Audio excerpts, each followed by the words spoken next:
गुरु गोविंद दो खड़े काके लागो पाए।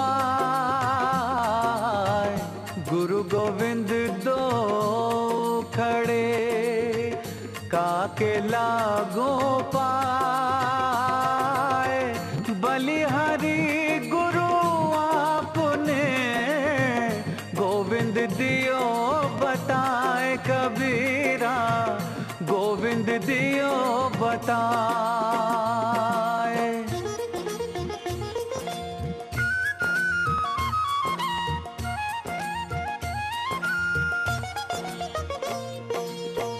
गुरु गोविंद सब एक है, बाकी सब आकार।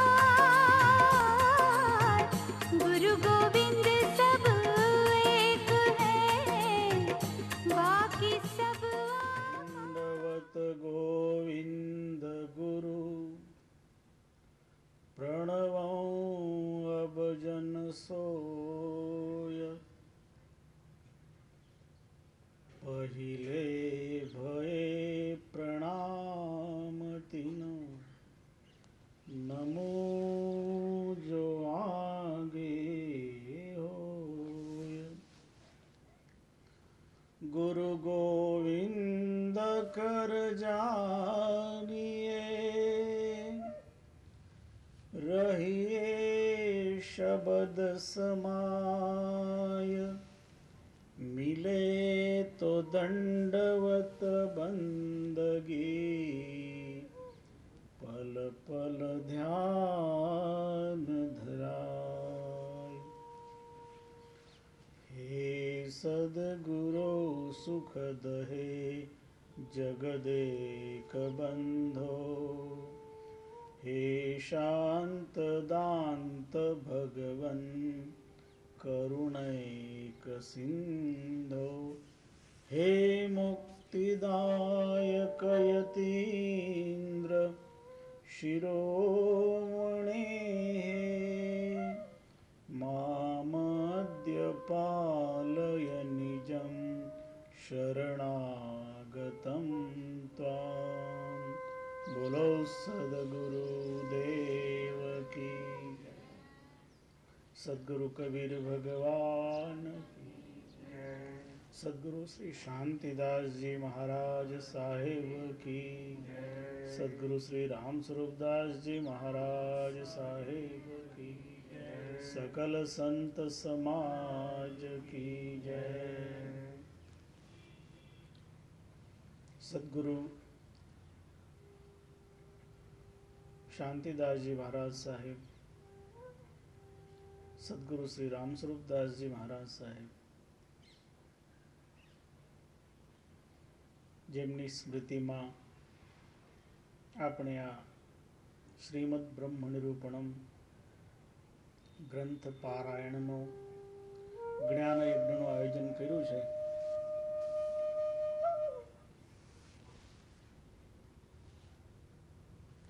આજ બીજો દિવસ અને શ્રીમદ બ્રહ્મ નિરૂપણનો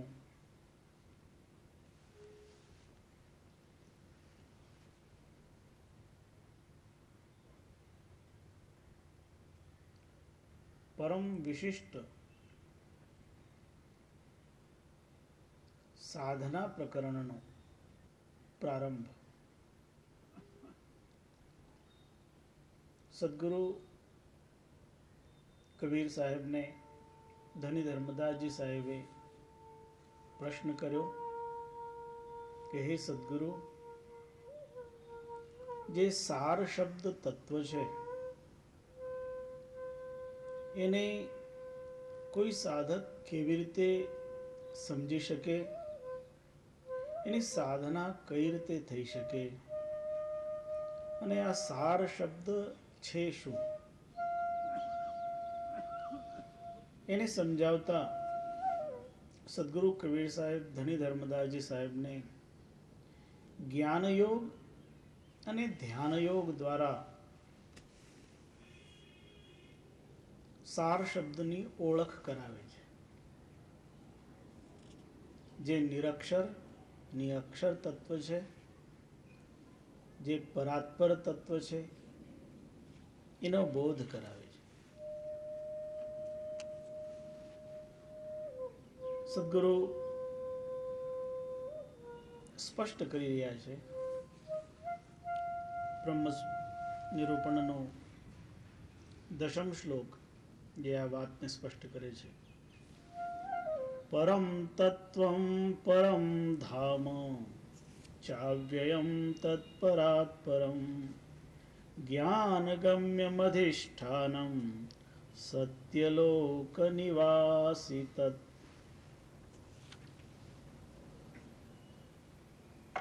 જે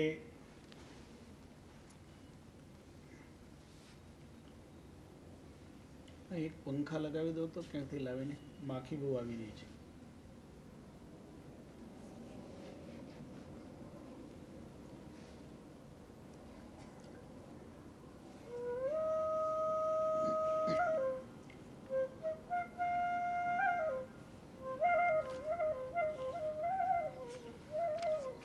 જે પરમ તત્વનો ઉપદેશ સદગુરુ કબીર ભગવાન ધણી ધર્મદાસજી સાહેબને આપે છે, તેનું ચિંતન આપણે કરી રહ્યા છે. પરમ તત્વમ પરમ ધામ ચાવ્યયમ તત્પરાત્પરમ જ્ઞાનગમ્યમ અધિષ્ઠાનમ સત્યલોક નિવાસી તત્. તે પરમ તત્વ છે, તે પરમ ધામ છે, અવ્યય અવિનાશી છે, પરાત્પર તત્વ છે. જ્ઞાન દ્વારા એની અનુભૂતિ થાય છે. તે સહુનું અધિષ્ઠાન છે અને સત્યલોક એનું સ્થાન છે.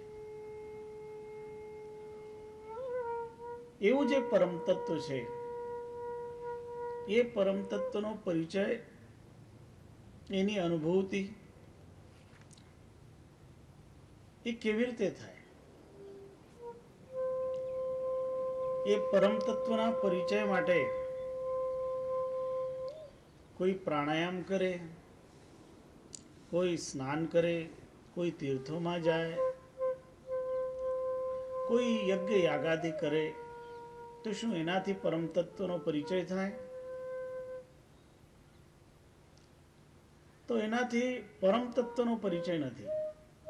એનાથી પુણ્ય મળે, વ્યક્તિની મનોકામનાઓ હોય એની સિદ્ધિ માટે વ્યક્તિ આ બધા પુણ્યકર્મ કરતો હોય તો એની સફળતા એને મળી શકે, પણ પરમ તત્વનો પરિચય નહીં મળે. એ પરમ તત્વનો પરિચય તો કોઈ સદગુરુ પાસે જઈને સેવા દ્વારા સદગુરુને પ્રસન્ન કરે અને સદગુરુ કૃપા કરે, ત્યારે એ પરમ તત્વનો પરિચય પ્રાપ્ત થાય છે. કારણ ગુરુ કૃપા વગર એ જ્ઞાન સંભવ નથી. અને એ જ્ઞાનને સમજાવતા સદગુરુ ધણી ધર્મદાસજી સાહેબને સ્પષ્ટ કરી રહ્યા છે. ધણી ધર્મદાસજી જે સદગુરુના પરમ સમર્પિત અનુયાયી, પરમ સમર્પિત શિષ્ય, અને એમને જોયું કે આ પરમ સમર્પિત છે એટલે જ એને આ જ્ઞાન આપી શકાય છે. કારણ જ્યાં સુધી સમર્પણ પૂર્ણ નથી થતું ત્યાં સુધી કોઈને કંઈ કહેવામાં આવે, અનધિકારીને કહેવામાં આવે, તો એ અનધિકારીને કહેલું વ્યર્થ જાય છે અથવા અનર્થનું કારણ બની જાય છે. એટલે યોગ્ય અધિકારી તો ગોતવા જ પડતા હોય અથવા કોઈને અધિકારી બનાવવો પડે. અનધિકારીને જ્ઞાન આપો તો એ જ્ઞાન, એની જે જાણકારી છે એનો દુરુપયોગ થાય છે. જેવી રીતે એક છરો ડોક્ટરના હાથમાં હોય તો ઓપરેશન કરે અને કોઈ દર્દીની ચિકિત્સા થાય એનો રોગ દૂર થઈ જાય, અને એ જ છરો કોઈ અપરાધીના હાથમાં આવે તો કોઈનું ગળું કાપી નાખે, કોઈનું જીવન સમાપ્ત કરી દે. છરો એક જ છે, પણ એ કયા વ્યક્તિના હાથમાં છે એના ઉપર એનો આધાર છે. એટલે યોગ્યતા જેની પાસે હોય, જેની પાસે અધિકાર હોય, એ અધિકારીને જ્યારે એ વસ્તુ આપવામાં આવે તો એ વસ્તુ લાભપ્રદ બને છે, અને અનધિકારીના હાથમાં જાય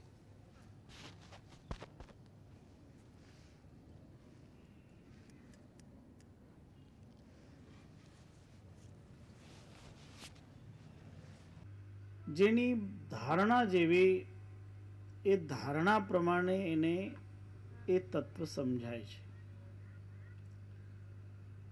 એક જ તત્વ હોય, જુદા જુદા અધિકારીઓ હોય, એટલે એ જુદી જુદી રીતે એ તત્વને જોતા હોય. એક બગીચામાં 4 જણા ભેગા થયા. એમાં એક હતો એ પહેલવાન હતો,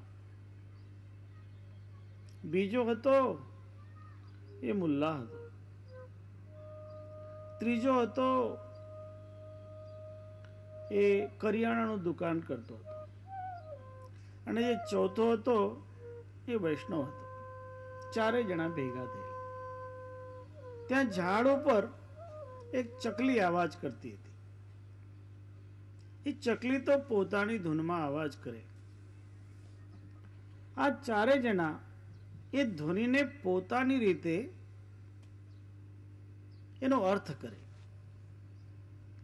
તો એ ચકલી જે બોલે, એ ચકલીનો અવાજ સાંભળીને એ જે મુલ્લા હતા, એ મુલ્લા કહે કે જો આ ચકલી શું બોલે છે? એ ચકલી બોલે છે અલ્લાહ મિયા કુદરત, અલ્લાહ મિયા કુદરત, અલ્લાહ મિયા કુદરત. પહેલવાન કહે નહીં નહીં, આ ચકલી બોલે છે દંડ કુસ્તી કસરત, દંડ કુસ્તી કસરત, દંડ કુસ્તી કસરત. તો જે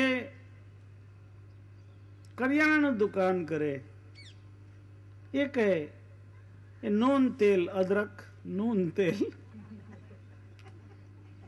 અને જે વૈષ્ણવ હતા એ કહે રામ સિયા દશરથ, રામ સિયા દશરથ. આવાજ એક હોય, પણ પ્રત્યેક વ્યક્તિ પોતપોતાની ધારણા પ્રમાણે એને જોતો હોય. તત્વ એક હોય, બધાની જોવાની દૃષ્ટિ જુદી જુદી હોય. એટલે તો કહ્યું છે ને, જાકી રહી ભાવના જૈસી, પ્રભુ મુહૂર્ત દેખી તીન તૈસી. જેની જેવી ભાવના, એ ભાવના પ્રમાણે એને સમજાય. તો જે જેવો અધિકારી હોય એ તત્વનો અર્થ એવો ગ્રહણ કરતો હોય છે. જરૂરી નહીં કે બધા એક વાત સમાન રીતે સમજે. બધાને એને સમજવા માટે એક ધરાતલ પર આવવું પડે. જેનો આંતરિક ધરાતલ, સાધનાનું લેવલ સરખું હશે, એમને એ વાત ચોખ્ખી સમજાશે. અને જે લેવલમાં હશે એમને એ લેવલ પ્રમાણે સમજાશે. બધાને સરખું નહીં સમજાય. જે પહેલી કક્ષાનો બાળક હોય, જે પહેલા ધોરણમાં ભણતો હોય, તો એ તો એકડો બગડો એ આરામથી સમજી શકે. પણ એ એકડો બગડો જે ગ્રેજ્યુએટ લેવલના હોય એના માટે એકડો બગડો કોઈ બહુ મહત્વ રાખતું નથી. અને ગ્રેજ્યુએટ લેવલની જે વાત હોય એ એકડો બગડો ઘોટનારાને સમજમાં આવતી નથી. એટલે જેના જેવા આંતરિક ધરાતલ હોય, એ આંતરિક ધરાતલ પ્રમાણે એ અનુભવ કરતા હોય, એમની ક્ષમતા પ્રમાણે એ ગ્રહણ કરતા હોય, એ પ્રમાણેના અધિકારીઓ હોય. તો જે અધિકારી જેટલી યોગ્યતા રાખતા હોય એ અધિકારીને એ જ્ઞાન એટલું સહજ ગમ્ય થઈ જાય. પણ અનધિકારી હોય તો એ જ્ઞાનનો અતિશય દુરુપયોગ કરી શકે છે. એટલે અનધિકારીને જ્ઞાન નહીં આપવું એવું આપણે ત્યાં એક પ્રસિદ્ધિ છે. એટલે ઘણી બધી બાબતમાં એવું થયું છે કે ઘણી બધી વિદ્યાઓ લુપ્ત થઈ. જે ગુરુજનો જાણતા હતા એ યોગ્ય શિષ્ય ન મળ્યા એટલે યોગ્ય વ્યક્તિને આપવાના સિદ્ધાંતના કારણે એ અયોગ્યને આપી શક્યા નહીં અથવા એમને આપ્યું નહીં, અને એટલા માટે પછી એ વિદ્યાના જાણકાર ઓછા થતા ગયા. એવું ઘણું બધું તો ચિકિત્સા શાસ્ત્રમાં ઘણું થયું છે. ઘણા એવા વૈદ્યરાજો હતા જે ઘણી બધી બાબતમાં બહુ જ્ઞાન એમની પાસે, પણ યોગ્ય શિષ્ય નહીં મળ્યા એટલે એને થોડું થોડું રાખીને જેટલી એની સમજ એ પ્રમાણે એને આપ્યું તો એટલું જ પછી આગળ વધ્યું. સાધનાની ક્ષેત્રમાં પણ એવું જ થાય છે. ગુરુદેવ જે સાધના